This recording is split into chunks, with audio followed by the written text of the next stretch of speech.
Welcome everyone. आज हम एक ऐसे क्रूशियल पीरियड को डिकोड करने वाले हैं जिसने एंशिएंट इंडिया का कोर्स हमेशा के लिए बदल दिया, द लेटर वैदिक फेज। ये वो दौर है, वो टाइम है जिसने आगे चलकर महाजनपदास और इंडिया के पहले ग्रेट स्टेट्स की नींव रखी। तो अगर आप यूपीएससी एस्पिरेंट हैं, आपके लिए ये एक बिल्कुल फाउंडेशनल टॉपिक है। ओके, तो चलिए सीधे डाइव इन करते हैं। ये है हमारा रोड मैप। सबसे पहले हम समझेंगे कि ऋग वैदिक सोसाइटी से ये फाउंडेशनल शिफ्ट आया कैसे, फिर हम वैदिक एक्सपेंशन को ट्रेस करेंगे। उसके बाद we look at the new political heartland Kuru Panchalas, explore करेंगे उस एरा की गेम चेंजिंग टेक्नोलॉजी, और फाइनली सारे डॉट्स कनेक्ट करके देखेंगे कि इन सब ने मिलकर महाजनपदास के लिए जमीन कैसे तैयार की। तो चलिए शुरू करते हैं हमारे पहले सेक्शन से, the foundational shift.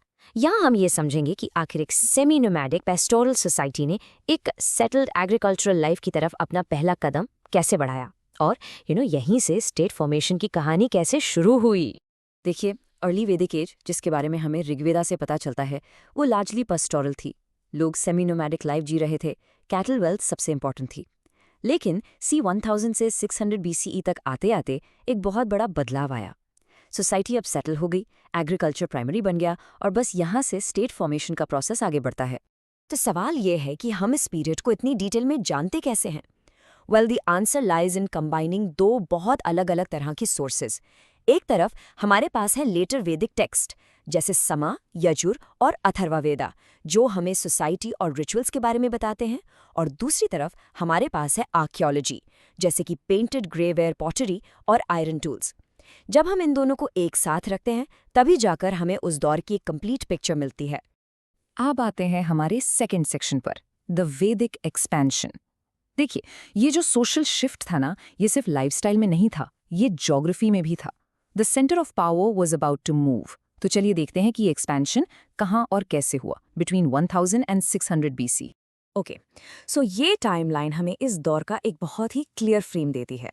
Around 1000 BC हम देखते हैं कि नए टेक्स्ट्स आ रहे हैं और आयरन का यूज शुरू हो रहा है। फिर 950 BC तक we have the approximate period of the Bharata war, और अगले 400 सालों में आप देखिए आयरन वेपन्स कॉमन हो जाते हैं और वैदिक लोग गंगा के मैदानों में कोसाला और विदेहा तक फैल जाते हैं। ये जो 400 साल थे, ये आने वाले इंडिया के लिए बिल्कुल एक रेवोल्यूशनरी पीरियड थे। तो the key take away here is this, जो सेंटर ऑफ आर्यन कल्चर था वो शिफ्ट हो गया। सोच के देखिए, अर्ली वैदिक लाइफ का एपिसेंटर था सप्त सिंधु रीजन, यानी पंजाब और उसके आसपास का एरिया। लेकिन लेटर वैदिक फेज में ये फोकस कंप्लीटली शिफ्ट होकर गंगा यमुना के फर्टाइल प्लेन्स में आ गया। This was a new heartland for a new era. तो इस ज्योग्राफिकल शिफ्ट का पॉलिटिकली क्या मतलब था? Let's explore that in our next section, the Kuru Panchala heartland, the new political centre. देखिए, जब लोग नए एरियाज में सेटल होते हैं तो जाहिर है पुराने ट्राइबल स्ट्रक्चर्स बदलते हैं और नए पावर सेंटर्स इमर्ज करते हैं। This was a shift not just of people but of power itself.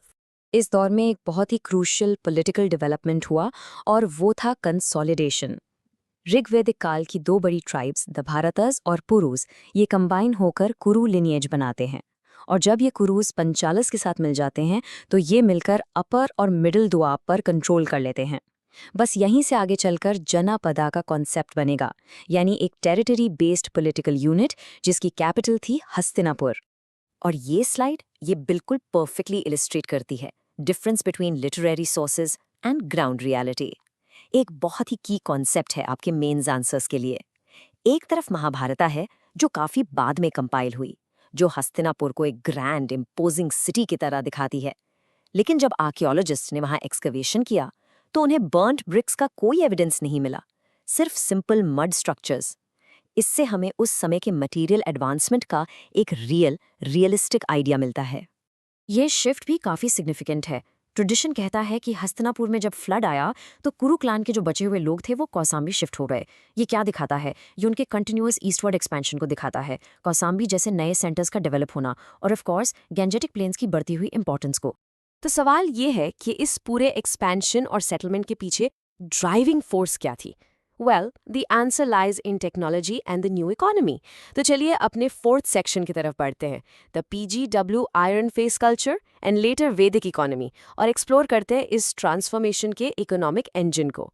PGW यानी पेंटेड ग्रेवेयर एक बहुत ही इंपॉर्टेंट आर्कियोलॉजिकल मार्कर है। ये खास किस्म की पॉटरी है, ग्रे कलर की, जिस पर आमतौर पर ज्योमेट्रिक डिजाइन्स पेंट किए जाते थे। सिंपल रूल है, जब भी आपको पीजीडब्ल्यू मिले, समझ जाइए कि हम लेटर वैदिक पीरियड की बात कर रहे हैं।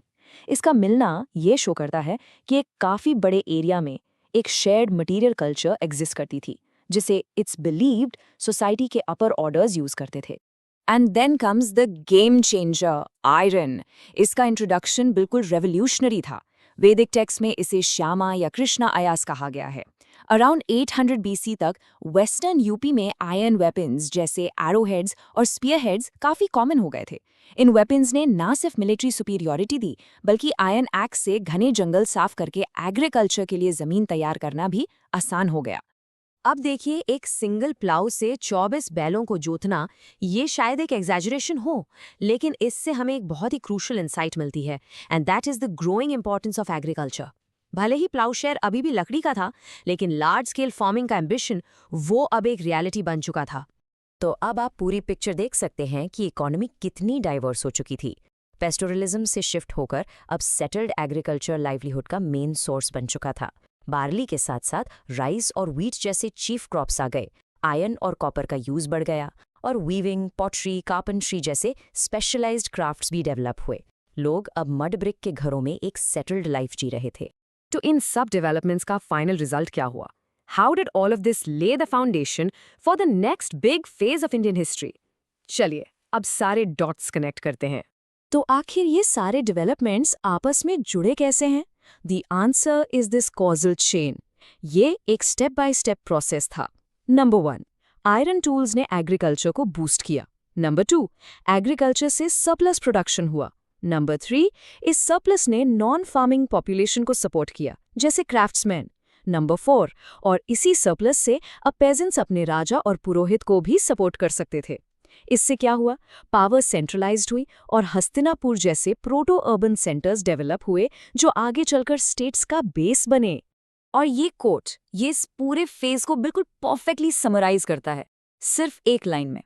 ये उस मॉन्यूमेंटल शिफ्ट को कैप्चर करता है जो अर्ली से लेटर वैदिक पीरियड में आया। पैस्टोरल और सेमी नोमैडिक लाइफ वो पीछे छूट गई, और एग्रीकल्चर पे बेस्ड एक सेटल्ड सेडेंट्री लाइफ ने उसकी जगह ले ली। तो मैं आपको इस फाइनल थॉट के साथ छोड़ती हूँ। ये सवाल आपके एनालिटिकल स्किल्स को टेस्ट करेगा। सोचिएगा, इस दौर का जो सोशल, इकोनॉमिक और टेक्नोलॉजिकल ग्राउंड वर्क था, वो सिर्फ एक ट्रांजिशन नहीं था। It was a necessary pre condition, जिसके बिना इंडिया के पहले ग्रेट किंगडम शायद बन ही नहीं पाते। इस फेज ने वो जमीन तैयार की जिस पर महाजनापदास की इमारत खड़ी हुई।